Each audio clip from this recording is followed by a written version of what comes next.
Shannon with girlsinthestacks.com, and we are here with Sarah Rees Brennan. Say hello. Hello, I'm Sarah Rees Brennan, the author of The Demon's Lexicon and The Demon's Covenant, and I am thrilled to be talking with Girls in the Stacks. Yes, and then your third book, you put out the title online, and it is The Demon's Surrender, which was a great relief to me because at one point we were discussing titles, and my editor, in the midst of brainstorming, suggested Demon Fever. And I was, I just felt it didn't speak to me. I was like, if you can replace it with cabin or jungle, I don't know my book. It's out. I'm going with, then we worked out good. Demon Surrender, I enjoy. So you're on the tour with the Smart Chicks. So Smart Chicks Kick It Tour. Yeah. I was stunned to be asked.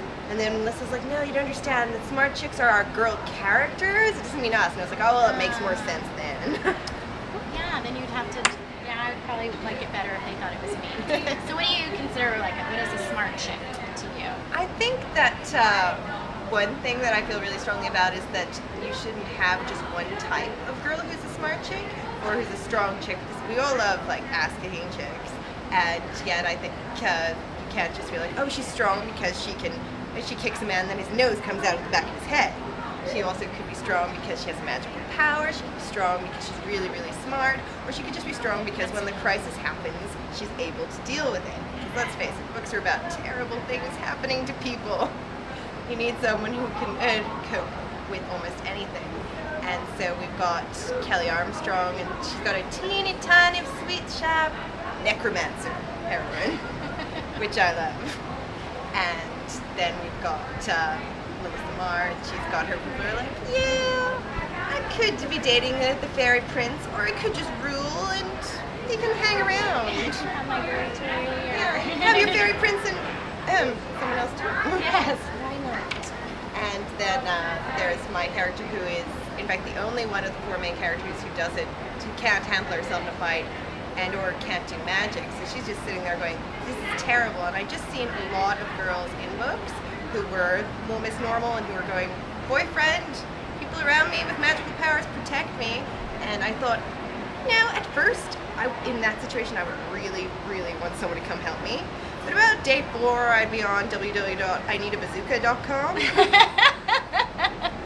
And, by the end of the week, I would be frustrated enough to act. And so my character May gets protected, gets worried, gathers an army, as you do.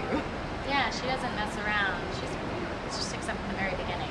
Yeah. Her brother, especially. Exactly. Well, I was a big fan of Labyrinth back in the day, so it is my strong opinion that a heroine who goes out to save her little brother is doing the right thing. I was like, that's an awesome thing to do. I don't know why I think that. And then later, I resaw Labyrinth and I was like, oh, that's where I got that. Also from Margaret May's The Changeover, which if you guys haven't read it, is the best YA romance I've ever read.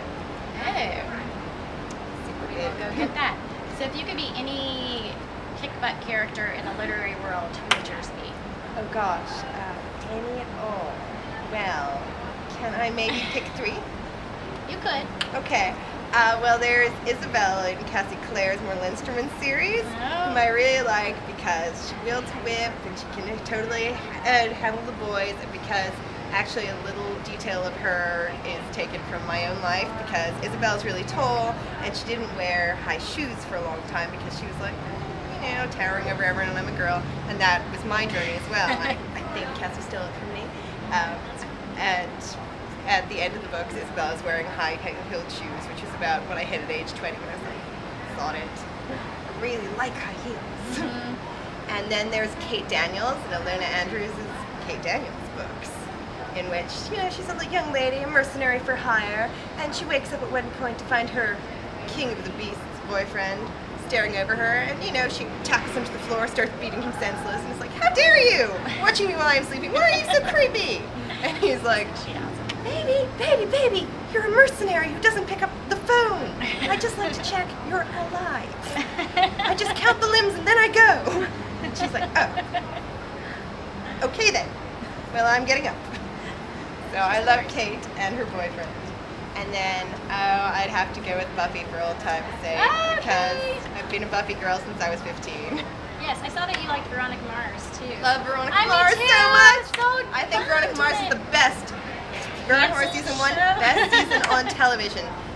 If I was ever to say rip off a TV show to put it in the books, I don't think I haven't considered it. It would totally be Veronica Mars and the Sassy Girl Detective. I love a Sassy Girl Detective. Me too. From when I was wee and I watched like the New Adventures of Lois and Clark. Yes! I was like, Lois Lane, you're so great! She was great! That was a fun show too. Mine was Sookie Stackhouse. That's my favorite. There, Did good. you ever read those books? Yes, I read them and I watch True Blood religiously. All of my viewing is vampires. I like True Blood and the Vampire Diaries. Occasionally I watch Gossip Girl, but I'm like, I need some more vampires. Yeah, whacking vampires. I think Chuck Bass would be such a good vampire. Okay, speaking of being funny, you use a lot of humor and sarcasm in your writing and in your blog, all your writing actually, and in life. So, I mean, I personally love sarcasm. Do you take notes on funny things you hear, or is it all you just being so witty? Were you just born witty? Well, I actually never find myself all that funny, which is sad for me. I'm just like, oh, and then I said this thing. It was so embarrassing. I just wanted to die. But I can't, I don't know how to function without making jokes. I don't know how to write without making jokes. So I just hope other people will find them funnier than I personally do, which score. Actually, whenever I read books in which there aren't any jokes, I don't buy them. I find them much harder to buy than anything with werewolves in. I'm just like, really? I've never been able to get through a funeral without cracking some joke. You really, 500 pages and nobody thinks anything is funny? It's like, oh, I'm so sad. Just so sad. The whole time. And sometimes I think I remember being in school and realizing that half the books we were made to read, people thought they were good partly because they were so depressing. And I was like, why is that a higher art form than making people laugh? Making people laugh is not hard. It's not easy. It's so hard. I know, because I tell people they don't have to laugh at my jokes because I'm an audience of one. I can laugh at myself and be perfectly okay. So I do a lot. Usually it's silent around me, but I hit some zingers. So it's all good once in a while. So you've encompassed like a main group of vastly different personalities with Alan, Nick, May, Jamie. So is there like a particular character that you admire the most? Oh, wow, I can't say that I admire Nick or Alan much at all. They're terrible people. It's sad but true. I suppose that both of them are very good with weapons, and I sort of admire that because I tried taking fencing classes, and Nick is certainly a lot better than me at that. Nick is good at being handsome. So swords and handsome, that's about all he has. I'm okay with that sometimes. And Alan is really smart, which is great for him, but he's also, you know, a compulsive liar. Occasionally he's like, whoops, my actions might have sort of endangered the world, but what can you do? Everybody's feelings are hurt, I feel bad. And everyone's like, but you're doing it again, you're doing it right now. Sorry. Sorry. Jamie and May are both much better people who are just, you know, thrown in with these two horrible brothers and this magical world and have to be like, no time to deal. They asked for it. It's true. And I admire the way that May copes because really I would be cowering in the corner. I feel my role in a horror movie would be that girl at the start who dies. Sitting in the cupboard waiting for the zombies to come, calling for help, peeing herself maybe a little. And then death. And Jamie, I like because Jamie's the one who is actually, he's very good. He's the only one who's morally unassailable. Even May makes some dodgy moral choices. So I feel it's always fun to have the moral compass of the books. And then, of course, to bring that moral compass to a darker place. Because books are about things getting screwed up. Yes. And then fixing it in the end. Yes, and then fixing it in the end. Absolutely. Yeah, no way to rock's full. So, I guess we already talked about what you're working on now. Are you working on anything else besides the Demon Lexicon? Yes, actually. I'm now in copy edits for the Demon Surrender, so I'm working on two new things. One is a co-written project that's a secret, so I can't say anything or my coder will kill me. Is that co-writer here? No, but there's another co-written project with someone who is here that's in the works. And that's not a secret, so in fact. Oh, well then that's not. Yeah. Give me something. Cassie Clare and I are thinking of writing a contemporary romance together based on Pride and Prejudice. Oh. But set in Hollywood. Stacy will freak. That's because it's one of the best books ever. And because Clueless is one of the greatest Jane Austen Oh my adaptations gosh, ever. I love Clueless. You know I love Alicia Silverstone just because of that, and Paul Rudd. I follow him because of Clueless. That is truly one Okay, of the sorry. greatest. No, I agree with you completely. And I had to give up on following Paul Rudd. He did some movies that I just couldn't follow along with. I don't want to say, take a name in vain, but Anchorman was a long 2 hours for me. And I was like, well, thanks, Paul Rudd, for letting me in for that. Where is It's actually Alicia? a funny movie. Will Ferrell is no substitute for Alicia Silverstone. I'm just saying is all.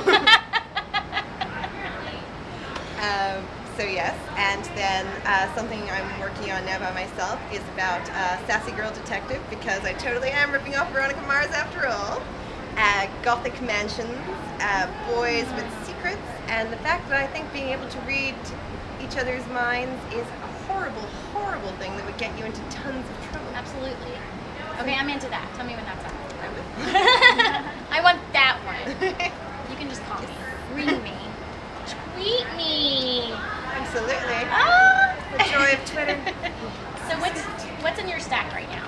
Oh gosh, well actually I'm going to go, after this tour, I'm going to go impose on Holly Black for 2 weeks. She was like, you can't get in. And I was like, I know where the wonky door in your window is, just let me in.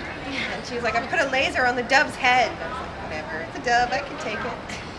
So I'm going to be staying at her place and reading all of her books. So what she has lined up for me is The Duff by Cody Keplinger. Okay. And The Replacement by Brennan Galvanoff. Am I saying this right? Yes. And I just finished, actually just finished Mockingjay on the plane. Yes.